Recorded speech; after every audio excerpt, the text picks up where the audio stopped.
1 जुलाई से मानसून सत्र शुरू होगा और इससे पहले डिप्टी सीएम वित्त और वाणिज्य कर मंत्री जगदीश देवड़ा बजट पर सुझाव ले रहे हैं।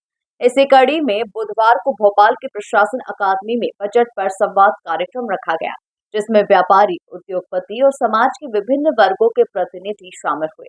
इस मौके पर वित्त विभाग के प्रमुख सचिव मनीष सिंह और अन्य अधिकारी भी मौजूद रहे। देखिए खास रिपोर्ट। कार्यक्रम में बजट में किए जाने वाले बदलावों को लेकर सुझाव लेने के साथ ही करदाताओं को आने वाली दिक्कतों के बारे में भी जानकारी ली गई, जिससे बजट तैयार करते समय बदलाव कर लोगों को सुविधा और राहत दी जा सके। इस दौरान टैक्स के स्वरूप और अलग अलग टैक्स के सरलीकरण को लेकर भी सुझाव लिए गए। उप मुख्यमंत्री जगदीश देवड़ा ने कहा कि वित्त विभाग कई नवाचार कर रहा है। हमने बजट को लेकर इस बार भी जनता से सुझाव मांगे हैं, क्योंकि प्रदेश का बजट जनता का बजट है और जनता के द्वारा बजट बनाया जाना हमारे लोकतंत्र की अवधारणा को मजबूत करता है। और जैसा कि मध्य प्रदेश सरकार की ओर से पिछले वर्षों में भी जब भी बजट प्रस्तुत किया गया है, उसके पहले जनता के सुझाव आमंत्रित किए गए, प्रबुद्ध जनों से भी विचार विमर्श हुआ, चर्चा हुई, गोष्ठियाँ हुई। उसी कड़ी में आज भी विषय विशेषज्ञों के साथ में बैठ कर के आज इसका संवाद का कार्यक्रम हुआ, जिसमें हमारे बहुत सारे विषय विशेषज्ञ भी आए थे, विभागों के भी हमारे बहुत वरिष्ठ अधिकारी, जिनका वित्त विभाग में काफ़ी महत्वपूर्ण योगदान रहता है।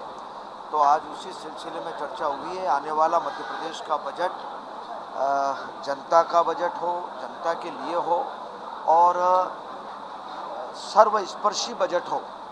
सबसे पहले तो मैं यशस्वी प्रधानमंत्री नरेंद्र मोदी जी का मैं बहुत धन्यवाद करना चाहूँगा कि इस बार फिर व्यय में बहुत ज़्यादा हमारी बढ़ोतरी हुई है और उसी प्रकार से पहले भी बजट में इस प्रकार की बढ़ोतरी की और इस बार भी हमको पूरा भरोसा है कि हम इसमें पूंजीगत व्यय में हम ज़्यादा से ज़्यादा बढ़ोतरी हम करेंगे। और जैसा प्रधानमंत्री नरेंद्र मोदी जी का $5 ट्रिलियन का जो लक्ष्य है, उस लक्ष्य को प्राप्त करने में भी मध्य प्रदेश के यशस्वी मुख्यमंत्री डॉक्टर मोहन यादव जी के नेतृत्व में हम पूरी कोशिश करेंगे कि माननीय प्रधानमंत्री जी के जो संकल्प है, उस संकल्प को पूरा करने में मध्य प्रदेश सरकार की महत्वपूर्ण भूमिका हम रखेंगे।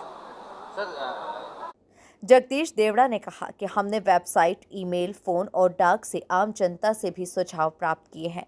महत्वपूर्ण सुझावों के आधार पर हमारी सरकार ने चाइल्ड बजट लागू किया, पैसा एक्ट को प्रभावी रूप से लागू किया, स्वास्थ्य क्षेत्र में समुचित बजट का प्रावधान रखा है, साथ ही सेमीकंडक्टर कंपनियों का प्रोत्साहन, गैर पारंपरिक ऊर्जा उत्पादन को प्रोत्साहन दिया है, एमएसएमई सेक्टर पर विशेष ध्यान दिया गया है। बहुत सारे कृषि के क्षेत्र में, उद्योग के क्षेत्र में, शिक्षा के क्षेत्र में मुझे लगता है कि बहुत सारगर्भित सुझाव उनके आए हैं और अभी हमारे बहुत सारे विषय विशेषज्ञों का अभी मार्गदर्शन उसमें मिलना बाकी है।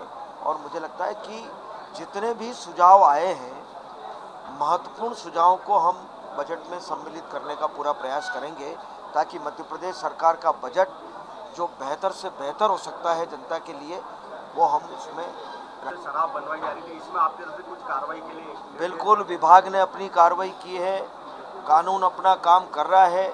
अगर कोई भी गलती करेगा वो कानून के दायरे में आएगा, कोई बख्शा नहीं जाएगा, कोई किसी का पक्ष नहीं लेगा। मैं बहुत स्पष्ट कह रहा हूँ कि जो गलती करेगा वो उसको कानून की कार्रवाई जो होना है वो पूरी होगी। गौरतलब है कि वित्त और वाणिज्य कर विभाग के मंत्री व उप मुख्यमंत्री देवड़ा आने वाले 10 दिनों में अब संभागीय स्तर पर बैठकें करके लोगों से सुझाव लेंगे। इसके पहले भी वित्त विभाग ने लोगों से ऑनलाइन और ऑफलाइन सुझाव भी बजट को लेकर मांगे हैं। Bureau report, MP news, Bhopal.